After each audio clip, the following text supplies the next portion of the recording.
Si vous cherchez à développer votre entreprise et que vous vous êtes essayé sur les réseaux sociaux pour exister, pour pouvoir faire la promotion de votre projet, vous vous êtes peut-être demandé pourquoi est-ce que ça ne fonctionne pas? Pourquoi est-ce que je n'ai pas le succès que mérite mon projet, que mérite mon produit, mon service?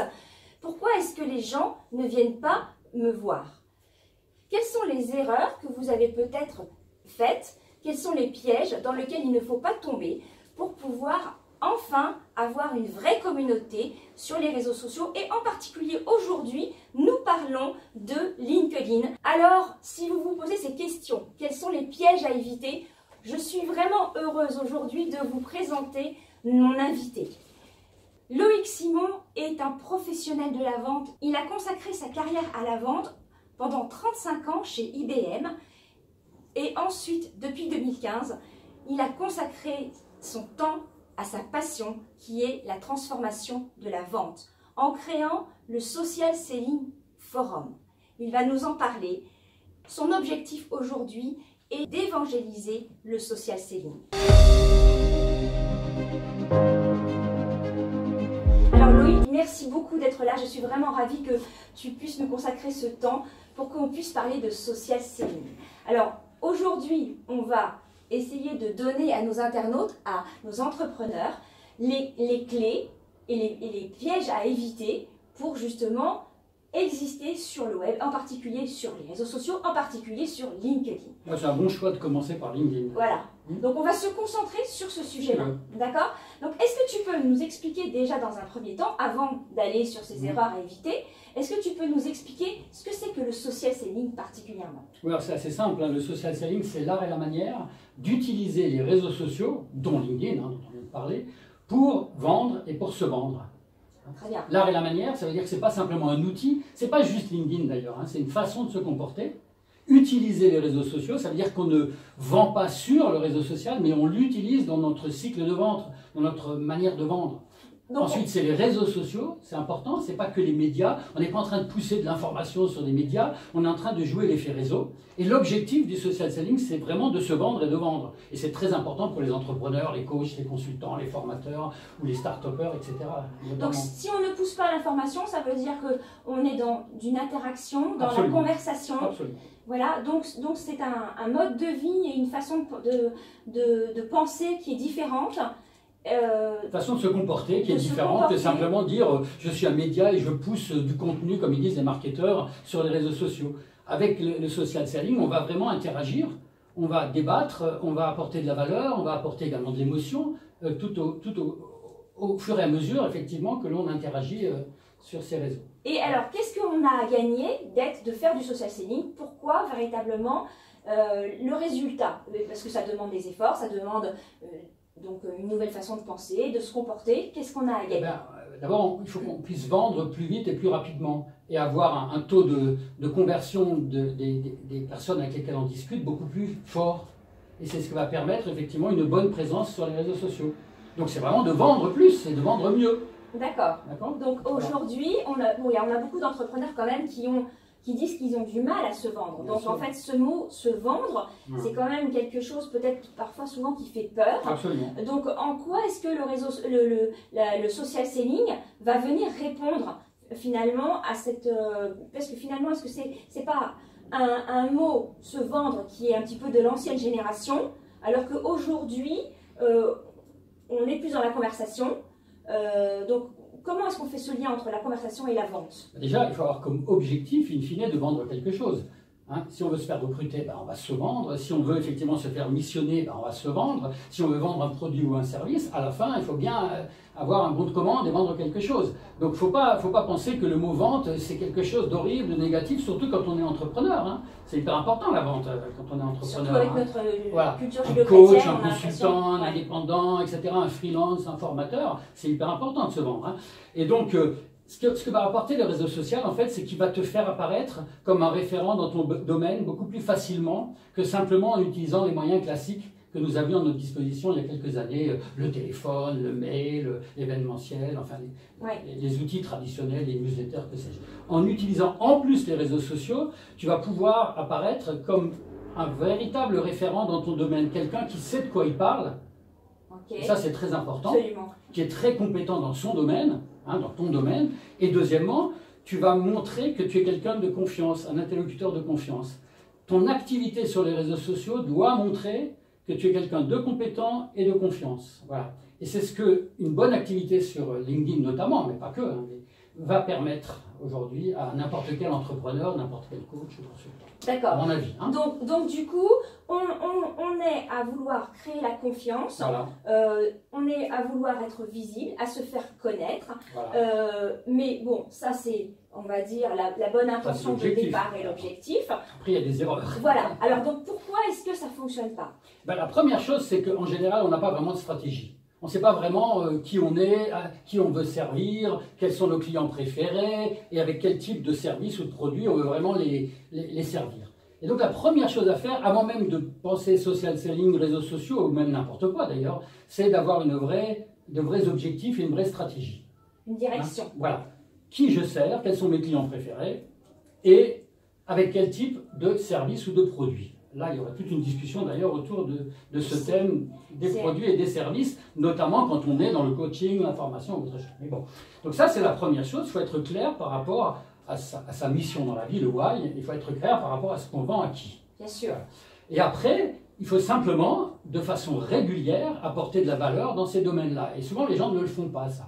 Donc, peut-être qu'ils ont une stratégie. Donc, première erreur à ne pas faire, c'est de ne pas avoir de stratégie. Et deuxième erreur, et ne pas avoir d'activité sur les réseaux sociaux. La plupart des gens n'ont pas d'activité réellement sur les réseaux sociaux. Ils ne sont pas régulièrement actifs. Donc ils n'osent pas, par exemple, se prendre en vidéo, faire des posts, faire des commentaires, parce qu'ils sont trop dans le perfectionnisme. Hein. On n'ose pas parce qu'on est trop perfectionniste. C'est la deuxième erreur qu'on fait en général. Hein. J'ose pas agir. Je veux faire les choses super bien, donc je ne me comporte pas comme il faut. Parce que peut-être, justement, on a une image, une représentation mentale de ce que on voudrait, de la façon dont on voudrait apparaître, c'est-à-dire souvent trop lisse, parce qu'on confond peut-être, à mon sens, et je ne sais pas ce que tu en penses, communication et justement conversation, information, interaction. Donc, ça veut dire que ma question, c'est comment faire à ce moment-là, pour éviter ce piège-là, pour briser cette glace et aller dans la spontanéité et l'authenticité? Alors déjà, au préalable, il faut aimer les clients. Ça, on en a parlé ensemble fut un temps, de cet amour des clients qui est hyper important quand on veut s'exprimer aujourd'hui en public, parce que les réseaux sociaux, c'est s'exprimer en public avant tout. Si on n'aime pas ses clients, si on ne montre pas qu'on est au service des clients, si on n'a pas envie de les aider à progresser en permanence dans leur job, dans leur façon de eux-mêmes répondre à leurs objectifs, ça ne va pas marcher. Donc la première chose au préalable, c'est vraiment d'être dans une posture d'amour des clients et d'aider tous ces clients à progresser dans leur job. Et après, comment tu fais? Tout simplement, tu vas poster, tu vas commenter, tu vas faire des vidéos, tu vas faire des choses pour éduquer, pour aider les gens dans leur parcours d'apprentissage. Tu vas aider tes prospects, tes clients préférés dans leur parcours d'apprentissage pour qu'à un moment donné, ils aient envie d'acheter quelque chose et, comme par hasard, de penser à toi. Hein. Alors, voilà. donc ça, c'est la première chose qui est importante, c'est les aider à progresser au travers de choses très éducatives. Tout en le mêlant d'ailleurs avec de l'émotion, parce que les gens, ils n'achètent pas uniquement de la compétence, ils achètent aussi le fait que tu es quelqu'un d'humain et que tu parles à leurs émotions et pas uniquement à leur cerveau. Hein, d'accord ? Absolument. Donc ça, c'est une chose absolument fondamentale, hein, de les aider. Et la deuxième chose, c'est qu'il faut apparaître comme quelqu'un de confiance. Il faut que tu sois non seulement crédible, mais également...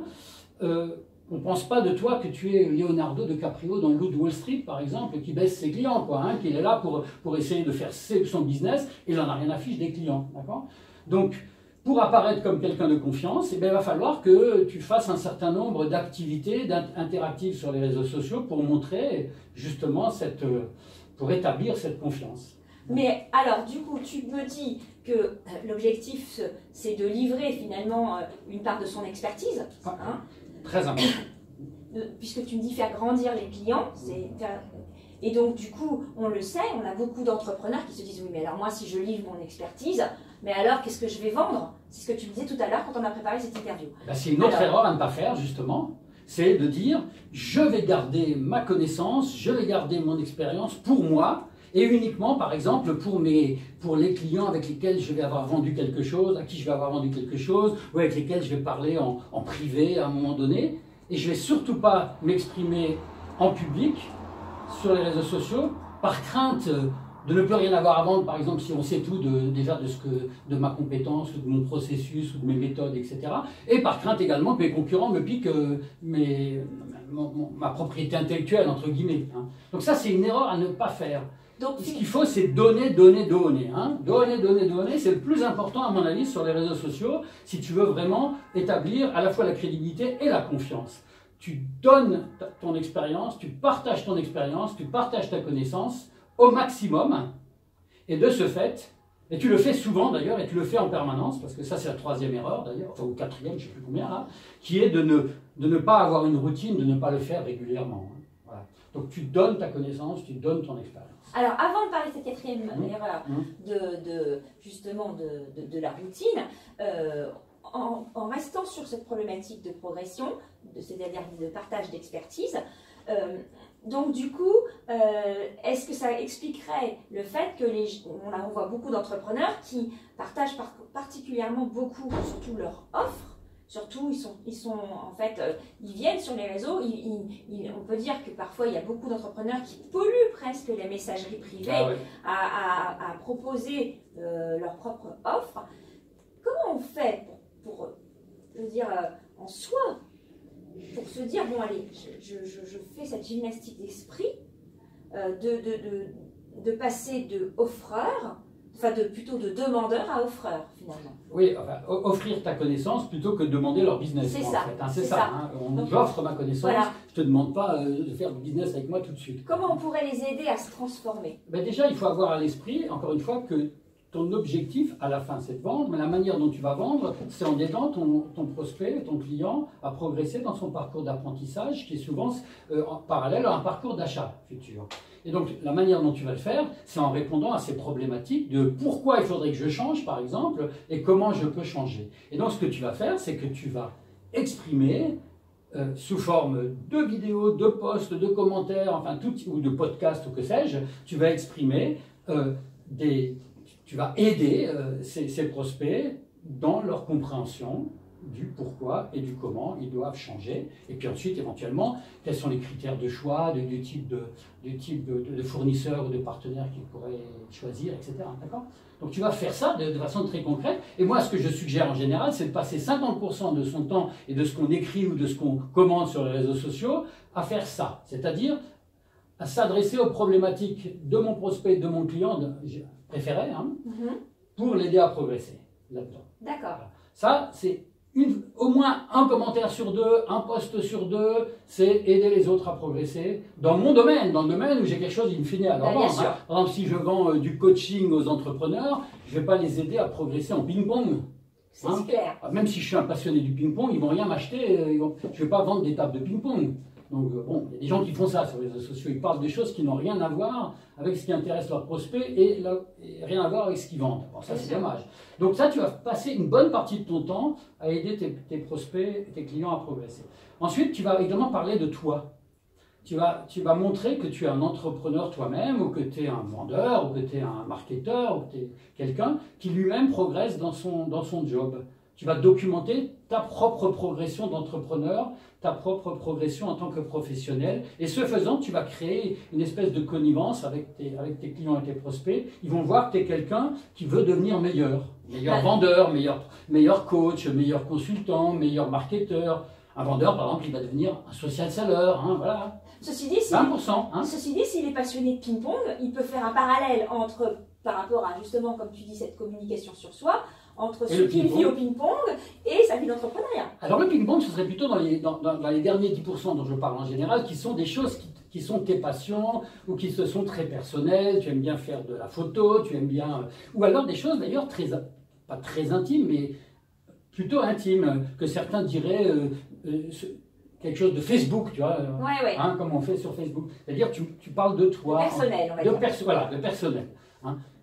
Et j'ai même une de mes copines sur les réseaux sociaux qui a parlé de la mort de sa mère. mais d'une telle manière, si tu veux, qu'elle est apparue directement comme un interlocuteur de confiance absolue, alors qu'elle vend des produits bancaires, tu vois.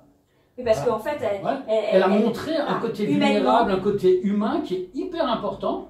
D'authenticité. Voilà, d'authenticité qui est hyper important. D'ailleurs, ça me fait penser à une chose et qu'on oubliera peut-être de dire, c'est pour ça que je vais le dire tout de suite. Alors, vas-y. C'est que il faut se vendre soi en tant qu'individu et pas essayer tout de suite de vendre une marque d'entreprise. Par exemple, ma société s'appelle PartnerWin, on s'en fiche complètement. Ce qui est important, c'est de vendre Marie Bodiguian, de vendre Loïc Simon. Pas de vendre, d'ailleurs. Voilà. Hein, on s'en fiche d'ailleurs de ma marque au départ. Après, si on veut faire de la scalabilité, à un moment donné, il y a bien une marque de produit ou une marque d'entreprise qui peut se...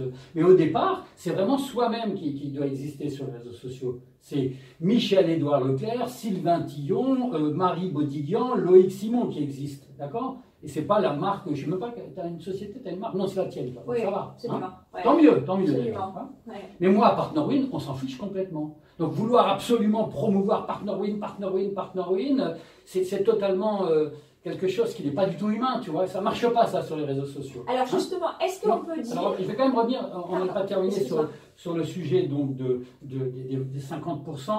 Je disais également 20%, c'est parler de ton propre parcours d'apprentissage, de comment tu deviens toi meilleur dans ton job, ou un manager par exemple qui devient meilleur manager et moins un command and control, je ne sais pas quoi. Hein. Ensuite, il y a encore 20% où tu vas quand même faire la promotion de ton entreprise, la promotion de tes offres.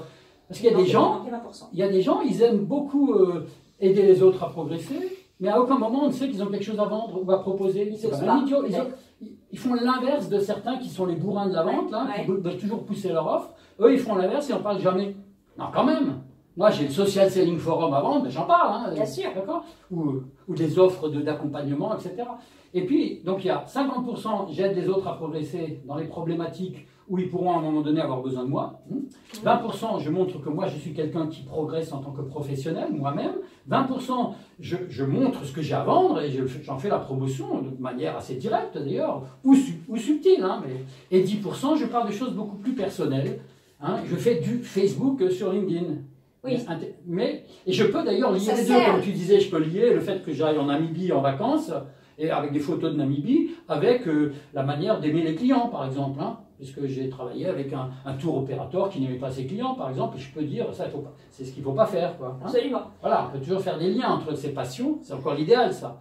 Je fais du cyclisme de compétition, ben, je peux utiliser ça dans les 50% où j'aide les autres à progresser aussi. Hein, ça me fait penser à une start-upeuse, Justine Hutto, qui respire. Voilà, respire. Je respire.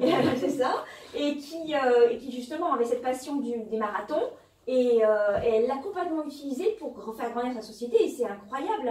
Enfin, je veux dire, c'est vraiment un exemple. Justine est une bonne social selleuse. Complètement, absolument. Une bonne social selleuse. Hein, start-up. Et d'ailleurs, j'ai acheté et j'ai payé sur Ulule, j'ai pris du respire, tu vois. C'est vrai, moi je suis allée à Monoprix. Mais encore une fois, ce qui s'est passé, c'est que Justine, comment je l'ai trouvée, c'est ça qui est important. Comment on trouve une Justine ou comment on trouve une Marie ou un Loïc, c'est au travers de deux mécanismes. C'est un, parce qu'on est en permanence avec une routine quotidienne, on est présent un petit peu. On est dans les autres, avec les 50, 20, 20, 10, dont on parle. Et on fait d'abord des commentaires d'ailleurs, hein, souvent, avant de faire des posts, quand on est débutant, des commentaires à valeur ajoutée. Et c'est parce que, effectivement, on a cette routine, on est présent. Et deuxièmement, parce que étant présent comme ça, on va se faire recommander, on va se faire taguer, on va se faire mentionner par d'autres personnes qui nous connaissent sans vraiment nous connaître, parce qu'ils sont connectés dans ce qu'on appelle notre réseau, mais qui n'est pas notre réseau, qui est les contacts que nous avons sur LinkedIn. Donc c'est très important, ces contacts que nous avons sur LinkedIn. Moi, j'en ai seulement 18 000. Alors, je dis bien seulement 18 000 d'ailleurs, hein, pour les gens qui m'écoutent.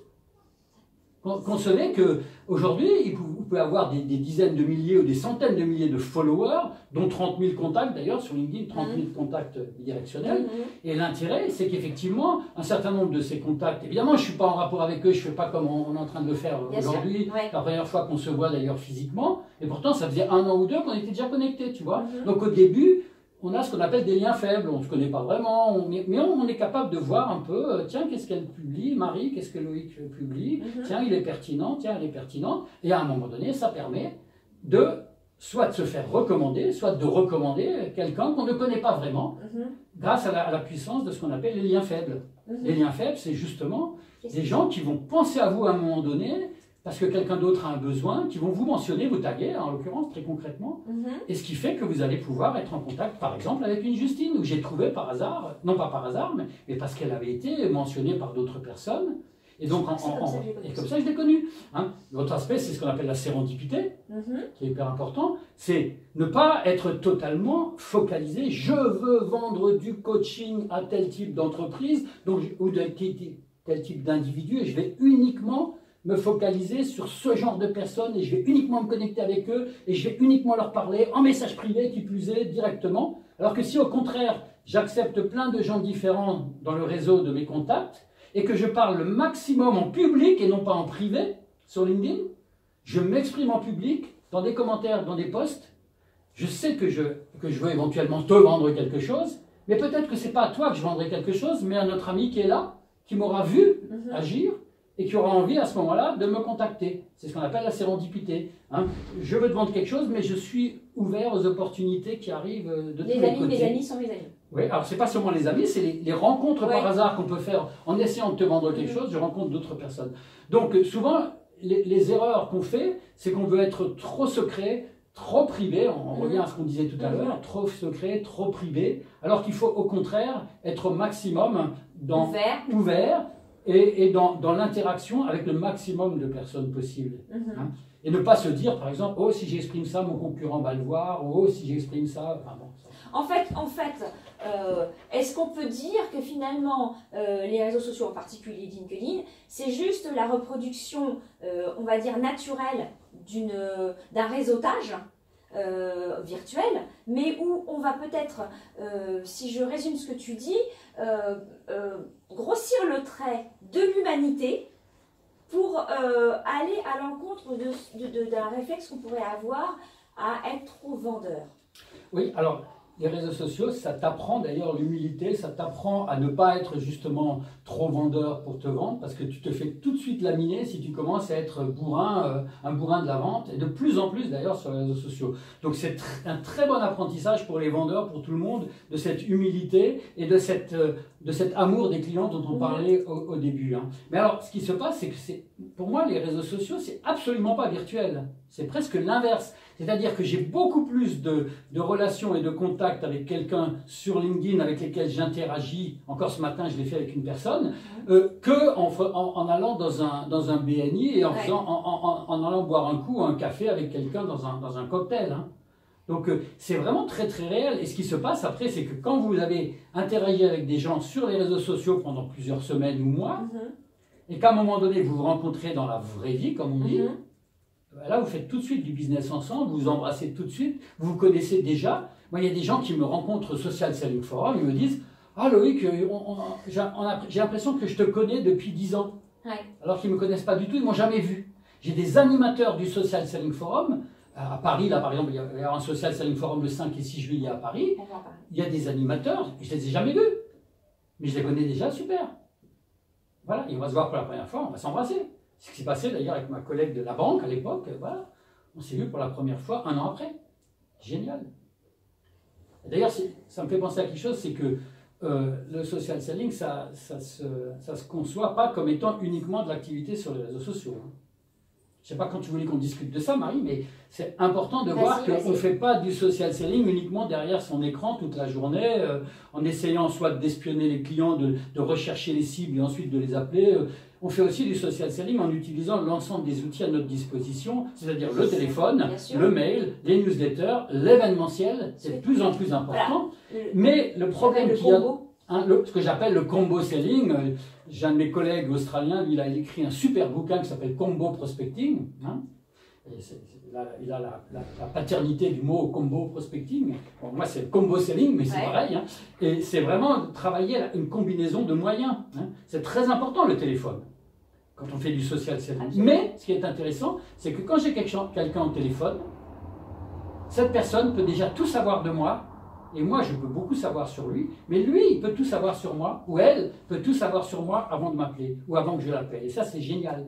Parce que sur mon profil LinkedIn, Mais surtout dans mes activités LinkedIn, cette personne peut se rendre compte, ah, lui, il sait de quoi il parle, et lui, ça peut être un interlocuteur de confiance. Hein, deux points importants, crédibilité et interlocuteur de confiance. Et il peut le savoir avant que je l'appelle et avant qu'il ne m'appelle. C'est génial ça. On réduit le cycle de vente de manière très importante quand on fait du social selling. Moi, le plus important, c'est que je signe en une visite. C'est ça qui est important. Je n'ai pas besoin d'aller faire plein de visites de prospection, de qualification, etc. Quand on se rend compte, on se connaît déjà. C'est génial. Alors Loïc, donc avec toutes ces erreurs et toutes ces stratégies, tous ces bons conseils, on n'a qu'une seule question qu'on peut se poser, c'est en fait par où on commence, comment on y va, quoi. Oui, alors déjà, il faut y aller. Oui, bah, tu as tout à fait raison, mais d'abord, il faut y aller. Il ne faut surtout pas viser la perfection quand on travaille sur les réseaux sociaux. Il faut oser agir. Ça, c'est le plus important. Par exemple, oser faire une vidéo, oser faire un article, oser faire... Bon, alors en général, on a peur un peu de s'exprimer. Et donc, la première chose qu'on puisse faire, c'est, on se dote d'un smartphone. Évidemment, c'est l'outil majeur du social seller, le smartphone, parce qu'on l'a tout le temps avec nous. On l'a dans les embouteillages, on l'a aux toilettes, on l'a quand on attend un client, on l'a dans des moments perdus. Et donc, dans les moments perdus dans la journée, on va pouvoir utiliser son smartphone avec l'application LinkedIn en l'occurrence. D'accord? Ça, c'est ce qu'il faut faire. Et de manière routinière, régulière, 20 minutes, 1 heure par jour, hein, pour quelqu'un de normal. Mais de façon séparée. Et qu'est-ce qu'on va faire? On va commencer par faire des commentaires.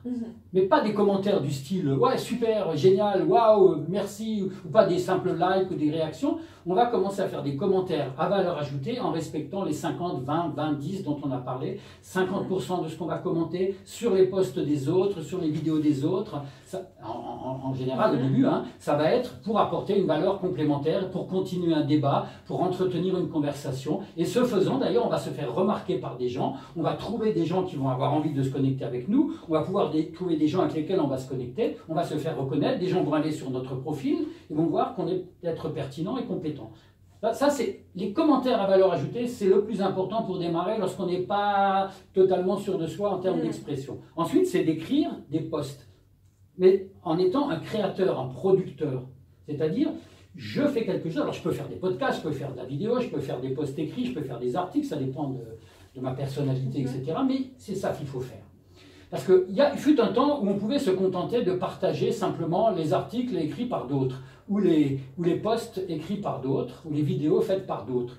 Et puis simplement en partageant, on dit ah, je partage, on appelle ça la curation. Oui, hein. Oui. J'ai fait de la veille, j'ai trouvé des choses intéressantes pour mes prospects, évidemment, hein, pour eux, et je le partage. Ça ne marche plus aujourd'hui parce que tout le monde le fait, et que ça ne te permet pas vraiment aujourd'hui d'apparaître comme un référent dans ton domaine, et surtout ce n'est pas très visible.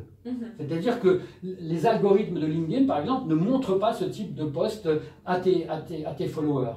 Hein. Il y a des questions d'algorithme avec ces outils réseaux sociaux. Donc, tu as tout intérêt à poster des commentaires, pour commencer, hein, et deuxièmement, à faire des posts originaux dans lesquels toi-même tu t'exprimes. Et tu t'exprimes parce que tu as une compétence dans ton domaine, parce que tu as envie d'aider les autres à progresser. Tu as envie de progresser toi-même, des 50, 20, 20, 10. Voilà. Donc c'est par ça que tu vas commencer avec ton smartphone. Et tu vas évidemment développer également au fur et à mesure ton réseau de contacts. Tu vas accepter des gens que tu rencontres par sérendipité, par un heureux hasard. Tu vas accepter les gens qui te demandent en contact, même s'ils ne sont pas dans tes clients préférés, dans ton persona préféré, comme diraient les marketeurs. Tu vas les accepter parce que c'est souvent par ces liens faibles que tu vas pouvoir ensuite progresser. Tu vas aussi pouvoir apprendre d'ailleurs des autres énormément sur les réseaux sociaux. C'est aussi un avantage qu'on n'a pas évoqué tout au début, mais on est là pour vendre, mais on apprend énormément sur les réseaux sociaux à devenir meilleur, justement. Absolument. Moi, j'apprends surtout de mes confrères. Hein. Alors, connectez-vous avec tous vos concurrents, d'ailleurs. Hein. Ça, c'est mon conseil. Hein. Ne dites pas « Ah, je ne me connecte pas parce que mon concurrent... » Et voilà, donc il y a plein de choses à dire là-dessus. Donc, pour commencer, c'est simplement oser agir et le faire avec son smartphone, tout à fait naturellement. Après, il y a certaines personnes qui peuvent avoir des besoins de prospection intensive et qui vont aussi utiliser les réseaux sociaux comme LinkedIn à un moment donné pour aller vraiment chercher à fond un certain nombre de prospects potentiels. Hein. Moi, par exemple, quand je fais un social selling forum à Marseille, si je veux avoir beaucoup plus de monde, je vais essayer de me connecter avec tous les directeurs commerciaux d'entreprises de plus de 50 personnes dans le domaine du B2B à Marseille, parce qu'ils ne savent pas que le social selling forum existe, ou à Paris, par exemple, et je vais faire une demande de connexion à ce moment-là de manière même assez industrielle d'ailleurs, mais intelligente, quoi. Pas comme des bourrins, et pas tout de suite en essayant d'obtenir un rendez-vous. Donc il y a des méthodes également pour, à certains moments, mettre un coup de boost sur une prospection proactive. Il n'y a pas que ce que je disais jusqu'à présent, c'est-à-dire je partage ma connaissance pour apparaître comme un référent dans mon domaine, pour être assez visible par rapport à ça et pour être crédible et un interlocuteur de confiance. Mais je peux aussi faire de la démarchage, mais dans un état d'esprit qui reste conversationnel et apporter de la valeur. Et de relationnel. Et pas comme un bourrin, dire voilà, je demande une connexion LinkedIn avec toi, Loïc, et puis 10 minutes après, je t'envoie mon offre de service. Complètement nul, ça. Mais alors, complètement nul. Absolument. Hein. Il y en a plein qui le font encore. Hein. Ils pensent qu'ils font du social selling parce qu'ils ont utilisé le moteur de recherche de LinkedIn. Ils ont trouvé un certain nombre de personnes. Ah tiens, ils sont intéressants, ils sont dans ma cible. Et puis, je vais les demander en contact et leur pousser mon offre. Zéro. Est-ce que quelque part, c'est pas une problématique aussi de confiance en soi? Alors, je m'explique. Parce qu'en fait, on se cache derrière son produit, de son offre et son push. On se dit, oh là là, j'ai pas le temps de consacrer une demi-heure par jour, 1 heure par jour, alors qu'en fait, on sait très bien que le problème du temps, c'est la priorité qu'on veut donner ou pas.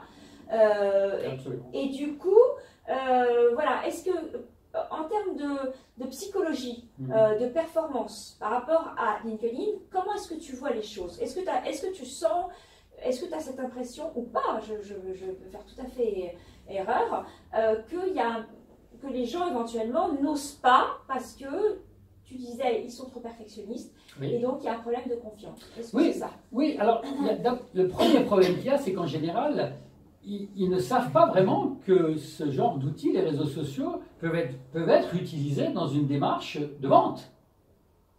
Ils pensent que c'est uniquement un outil pour se faire recruter ou dans lequel on met des CV ou un outil pour les RH ou les recruteurs qui cherchent à recruter quelqu'un. Il y en a encore qui pensent ça. Ou ils pensent que c'est simplement un carnet d'adresses. Ou ils pensent que c'est simplement une base de données de prospects qu'on va essayer de trouver et ensuite on va les appeler ou autre chose. Donc ils ne savent pas qu'en utilisant ces mécanismes dont on a parlé, ils vont pouvoir avoir des leads, des prospects, des opportunités entrantes où ils vont pouvoir plus facilement engager la conversation avec des clients potentiels hyper intéressants. Ils ne le savent pas. Et après, s'ils ont l'épiphanie, si d'un coup ils ont la révélation, après ils se disent « Ouais, mais comment? J'ose pas m'exprimer, je ne sais pas, je vais me mettre en danger, je vais être trop vulnérable, les gens vont penser que je ne suis pas assez bonne ou que je ne suis pas assez bon. » Le syndrome de l'imposteur, etc., le peur du regard de l'autre. Et c'est pour ça que je dis, ce qu'il faut, c'est évidemment s'y mettre pour bien regarder comment ça se passe. Il faut se faire aider, il faut éventuellement prendre quelques cours, se faire coacher, hein, comme dans beaucoup de domaines. Et d'ailleurs, les animateurs du Social Selling Forum, ce sont des gens qui derrière forment, coachent, accompagnent des entreprises ou des individus dans la compréhension de tout ça et dans la maîtrise. Et puis après, ce qu'il faut, c'est se dire, eh bien, j'ai une valeur à partager, j'ai une bonne connaissance, j'ai une expérience. Que j'aime partager d'ailleurs, parce que j'aime les clients, hein, rappelons-nous ça, et donc j'aime partager ma connaissance, et bien je vais commencer à le faire tout doucement, encore une fois par des commentaires ou autres. Donc c'est la plus petite action simple, une petite action. D'ailleurs, en ce moment les gens se fichent un peu plus de l'orthographe ou de la grammaire française, la plupart des gens, donc comme tout le monde fait des erreurs, c'est noyé. C'est noyé dans toutes les erreurs de français que font tous les, pas que les jeunes d'ailleurs. Hein. Donc il faut y aller, même si on fait des erreurs. Il faut jouer dans la spontanéité et l'authenticité. Mais ça veut dire aussi, pour revenir tout au début de notre conversation, qu'il faut savoir pourquoi on existe dans la vie et quel est notre why, quel est notre pourquoi, quelle est notre mission vis-à-vis des entreprises. Moi, par exemple, c'est la transformation de la vente par le social selling, qui je trouve est un très bon catalyseur de cette transformation nécessaire de la manière dont on vend, dont on gère les vendeurs, dont on adresse les clients, dont on les aime, etc. Et donc, il faut savoir pourquoi on existe. Et ensuite, il faut avoir une stratégie, comme on le disait, avec des clients préférés clairs et puis une offre claire. Voilà. Donc, d'ailleurs, on pourrait parler longuement de qu'est-ce qu'un consultant, un coach ou un formateur devrait offrir à ses clients. Mais oui, ou un prestataire de service aussi. Voilà, ou un prestataire de service. Parce qu'on a parlé beaucoup de coach, consultants, etc. Mais les prestataires de service ont aussi beaucoup d'existence sur LinkedIn, ou même de produits. Hein. Oui, alors, bien sûr, les grandes entreprises, les PME, industrielles, tout le monde. Les TPE, j'ai vu un importateur de café sur LinkedIn et qui avait tout à fait sa place et qui donnait justement de la valeur ajoutée par rapport à tout le sens du voyage. Et même en B2C, d'ailleurs tu parlais de B2B tout au début, mais il y a des gens qui vendent de l'immobilier ou qui vendent du voyage ou qui vendent des choses comme ça et qui, de par leur activité sur LinkedIn, deviennent effectivement très crédibles et nous démontrent de la confiance qu'on n'aurait pas par rapport à un agent immobilier ou par rapport à un vendeur de voitures ou par rapport à quelqu'un qui veut nous vendre de l'investissement personnel. Tu vois. Donc c'est pas que d'ailleurs pour le B2B, pour moi le social selling c'est très important quand on a besoin de faire des achats complexes. Oui. Que ce soit en entreprise ou que ce soit en tant que particulier. Il y a des moments dans la vie ou dans la vie de l'entreprise où on a besoin d'acheter des services ou d'acheter des produits complexes. Des décisions qui se prennent à plusieurs d'ailleurs, souvent dans lesquelles il y a un côté stratégique ou déterminant assez important. Et c'est là que le social selling joue totalement son rôle. C'est pas quand tu vends de la transaction, tu vends par exemple des cartouches d'impression ou que tu vends des petits produits. Ouais. Ça n'a pas, là, tu fais du e-commerce, tu es concurrent d'Amazon, c'est autre chose. Le social selling, c'est vraiment pour la vente complexe, pour les achats complexes, que c'est le plus intéressant. Donc on est dans le déclencher. Tous les coachs, tous les consultants, tous les vendeurs de services, tous les prestataires de services, les agences de marketing, les entreprises industrielles, les startups qui veulent, comme on parlait de Justine tout à l'heure, voilà. Donc en fait on est dans un outil et un mode de pensée et un mode de vie pour, comment dire, aider à la décision, aider à déclencher des décisions dans des projets complexes. Voilà, aider à déclencher des décisions dans des projets complexes grâce au fait qu'on a accompagné le prospect dans son parcours d'apprentissage, y compris et surtout depuis le tout début du parcours d'apprentissage, avant même que le prospect ne sache qu'il avait un besoin. C'est-à-dire que souvent le très bon social seller, c'est celui qui est capable de révéler le besoin qui est latent, qui existe, et de faire prendre conscience au prospect en face de lui. Bon sang, mais c'est bien sûr, je pensais qu'il fallait que j'achète tel ou tel type de choses, mais en fait maintenant j'ai compris, mon projet c'est plutôt comme ça qu'il faudrait que je le voie. Il faut que je change ma perspective, il faut que je change le pourquoi et le comment. Et donc le bon social seller, il va accompagner ce prospect tout au long de ce parcours d'éducation qui est parallèle à un parcours d'achat. Il ne va pas attendre que le prospect soit qualifié, il ne va pas attendre que quelqu'un exprime un besoin, il ne va pas dire « Ah, je vais faire de la prospection, voir si quelqu'un est en mode achat. Hein. » Mais quand il est en mode achat, c'est fini. Donc il faut que tu sois au début de la... Le faire mûrir en fait. Il faut que tu le fasses mûrir et c'est pour ça qu'il faut être présent tout le temps en fait. Parce que si c'est toi qui fais comment dirais-je, qui nourrit la réflexion au début, si après tu n'es pas présent avec ta routine quotidienne dont on parlait tout à l'heure, les prospects risquent quand même de t'oublier.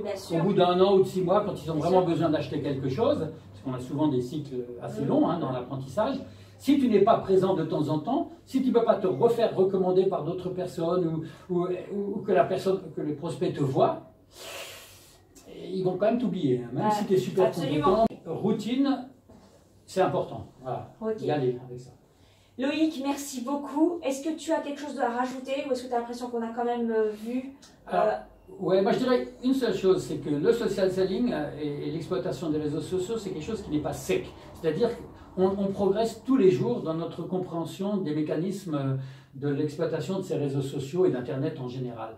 Et ce que je pense, c'est qu'avant de prendre une décision quelconque en tant qu'entreprise ou en tant qu'entrepreneur, il faut se rendre compte de ce qui se passe sur le marché de l'offre en matière de social selling notamment. Ne pas tout de suite se dire « Ah ben Loïc il a raison et hop, je vais faire ce que Loïc me dit ». Oui. Hein, là on a parlé pendant 20 minutes, je ne sais pas combien de temps, et on dit « Ah c'est le gourou, il faut que je fasse ce qu'il me dit ». Ben non, il faut au contraire aller voir d'autres personnes, se rendre compte qu'il y a d'autres manières de voir les choses. Et c'est justement ce qu'on fait au Social Selling Forum, où on fait en sorte que tous les gens qui n'ont pas le même avis sur la question soient là pour pouvoir confronter leur expérience, confronter leur point de vue. Et souvent, on est antagoniste dans notre vision des choses. Il y a les bourrins de la prospection à côté des bisounours du personal branding, par exemple. Hein, on a le combat entre l'automatisation et les humains, par exemple, sur le social selling. On va faire d'ailleurs au Social Selling Forum de Paris, là, il y a 110 animateurs comme ça, qui n'ont pas le même avis les uns avec les autres, qui n'ont pas la même expérience. C'est ça le plus important. Pour que chacun se forge son voilà, opinion. forgez-vous votre opinion. Le libre arbitre. Hein. Et vous n'êtes pas pareil que la personne à côté, vous n'avez pas la même personnalité, vous n'avez pas les mêmes objectifs, vous n'avez pas le même business, vous n'avez pas les mêmes clients préférés. Ce qui crée en fait l'unicité et le fait qu'en fait, on n'a pas peur de la concurrence parce qu'on est chacun unique. De toute façon, à la fin, on est chacun unique, hein, absolument. Ok, merci beaucoup Loïc merci pour tout ce temps et vraiment pour tous ces conseils précieux, ces pépites que tu nous as données. Vraiment, merci beaucoup. Maintenant, c'est à vous. Loïc et moi avons 2 questions pour vous.